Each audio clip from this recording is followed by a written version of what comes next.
Okay, my name's Brandon Locklear. I'm a senior forecaster here in Raleigh, and we will be covering the July 28th through August 3rd period. And yes, we are already getting into August, so the summer is quickly fading away. And with that, comes the heat, and we certainly have had our fill of hot days. And we had a heat advisory yesterday, and we also have another one in place today. And it's pretty much over across the same area. We're basically looking across portions of the northern and central Piedmont, including that triangle urban area. That's definitely that urban heat effect is real. It includes the sandhills and the coastal plains. And so what we're looking at for today and again tomorrow, as we have a strong upper level high pressure system over us, we're looking at heat indices basically 105 to 108, 109. So, we can't say this enough. If you can and you're going to be outdoors, what you want to do, you want to make sure you're taking frequent breaks, find some shade, drink plenty of fluids to stay hydrated. And wear those loose and light fitting clothes. Check on your friends and neighbors, especially if you have some folks that don't have air conditions. And please always double check your back seats and make sure there's no children that people leave in the cars. So again, we're expecting very similar conditions tomorrow. So expect for most of the same areas, the same counties to also be under heat advisory tomorrow. We also have a very, marginal isolated threat of a few strong to severe storms today, which is typically the case when you have this high heat and very high humidity. That combination creates what we call instability, and so that's very favorable for showers and storms. Right now, it looks like the best chance of seeing an isolated severe storm is across the northern Piedmont. That includes the Triad and up there towards the Virginia border, places including like Roxborough. So we're looking for showers and storms to develop later this afternoon, and they should diminish by the evening. The main threat with these storms will be downburst winds, which is basically just strong wind gusts. And because the air mass is so moist, we could have some very locally heavy rain and some isolated flooding. If we look ahead for the next few days at the weather pattern, tomorrow, again, as I already mentioned, we're going to continue to be very hot and humid. So we're going to have heat indices of 100 to 110 possible. But we should see an uptick in showers and storms, and that's because we've got a cold front that's going to be approaching from the northwest. Those storms will be able to provide some relief from the heat.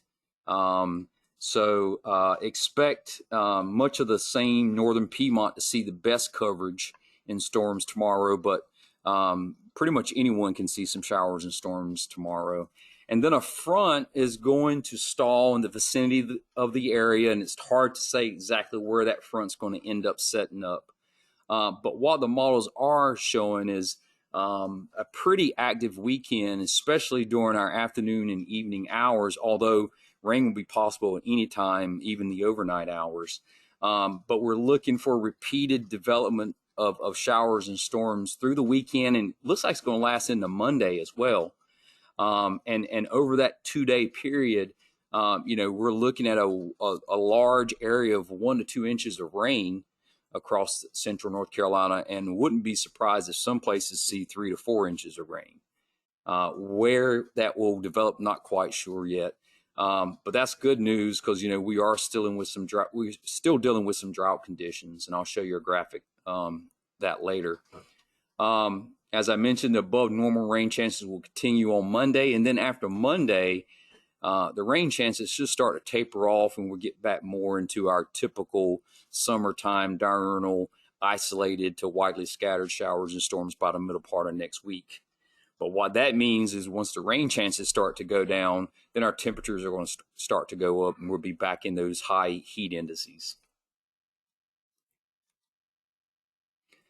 Here are the rainfall amounts we're forecasting over the next 5 days.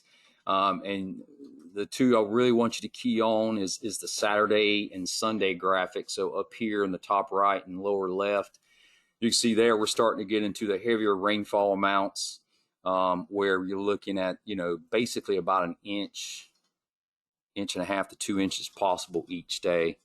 And then if you look at the 5-day total in the bottom right, I mean, you're looking at a large area of 2 to 4 inches of rain over the next 5 days, over the next week.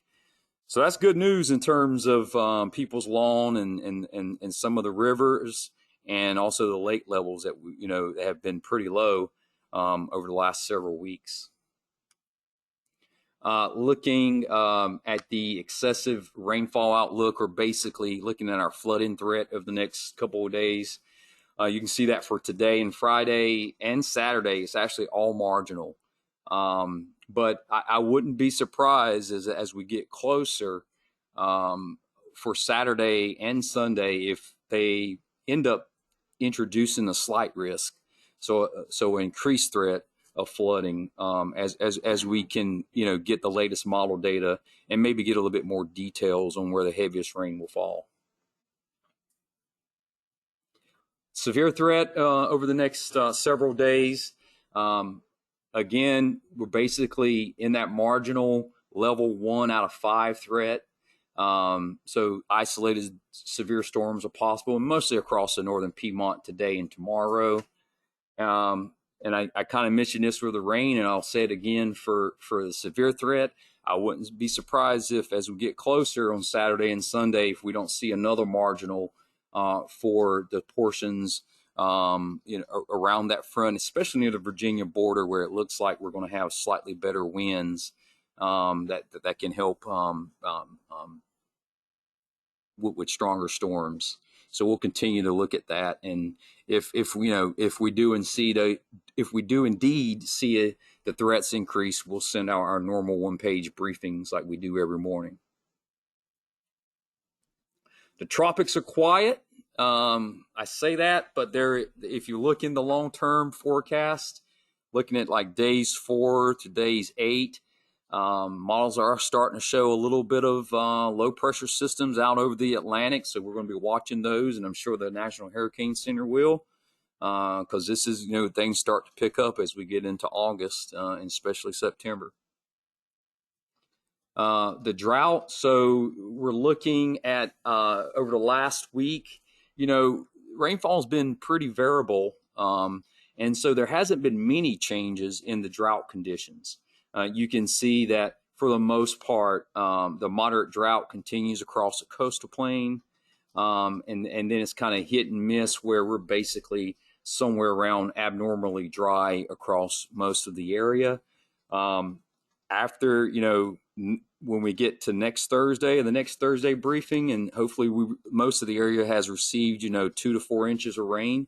Hopefully we'll be able to clean out this drought across the area.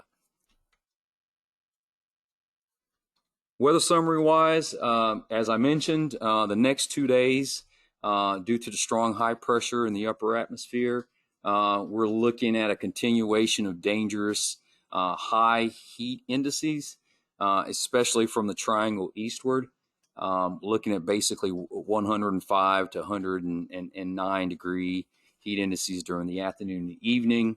The scattered storms will provide a brief relief from the heat during the afternoon for those lucky places.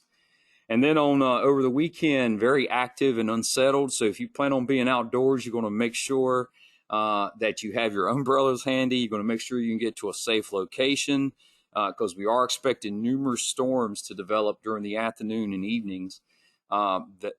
All those storms will produce what it looks like rainfall amounts that's going to help with the drought of 2 to 4 inches of rain.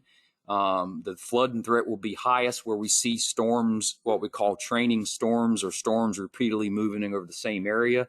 And since you have that boundary line across, that's the focus. So that's how the storms continue to form and develop over the same area.